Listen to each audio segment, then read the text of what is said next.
মহান বিজয় দিবস বাঙালির গর্ব, বীরত্ব, আত্মত্যাগ আর অর্জনের এক অনন্য স্মারক। শ্রীনগর বিক্রমপুর অ্যাসোসিয়েশন ফ্রান্স দিবসটি উপলক্ষে আয়োজন করে আলোচনা সভা ও সাংস্কৃতিক অনুষ্ঠান। মহান মুক্তিযুদ্ধের বীর শহীদদের প্রতি শ্রদ্ধা এবং বাংলাদেশ ও ফ্রান্সের জাতীয় সঙ্গীতের মাধ্যমে শুরু হয় অনুষ্ঠান।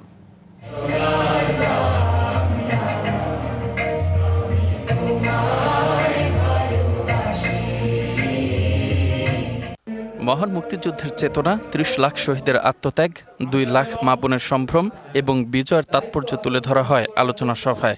গুরুত্বারোপ করা হয় প্রবাসে বেড়ে ওঠা নতুন প্রজন্মের মাঝে মুক্তিযুদ্ধের চেতনা ছড়িয়ে দেওয়ার।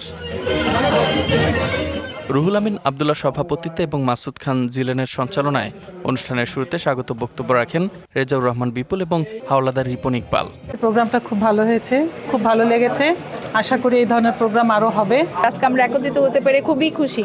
শ্রীনগর বিক্রমপুর অ্যাসোসিয়েশনের পক্ষ থেকে আমরা বিজয়ের শুভেচ্ছা জানাচ্ছি সকলকে।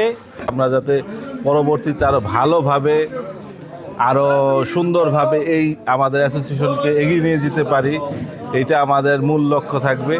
শেখ শরীফের সঞ্চালনায় অনুষ্ঠানের দ্বিতীয় পর্বে ফ্রান্সের স্থানীয় বাংলাদেশি শিল্পীদের মনোমুগ্ধকর সাংস্কৃতিক পরিবেশনায় মুগ্ধ হন উপস্থিত দর্শকরা। প্রবাসের মাটিতে শ্রীনগর বিক্রমপুরবাসীর এই আয়োজনের মাধ্যমে ফুটে উঠেছিল মুক্তিযুদ্ধের চেতনা, যা প্রবাসী মাতৃভূমির প্রতি ভালোবাসা ও দেশীয় সংস্কৃতি ধরে রাখার এক উজ্জ্বল দৃষ্টান্ত।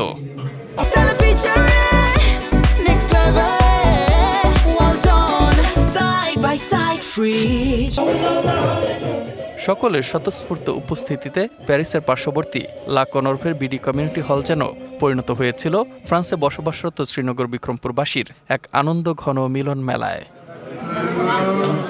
অনুষ্ঠানে অন্যান্যের মধ্যে উপস্থিত ছিলেন শহীদুল ইসলাম বাবু, পলাশ আহসান, সজীব রহমান, শেখ শহীদ, মাসুদ রানা কামরুল সহ ফ্রান্সের বিভিন্ন রাজনৈতিক, আঞ্চলিক, সাংস্কৃতিক এবং সামাজিক সংগঠনের নেতৃবৃন্দ।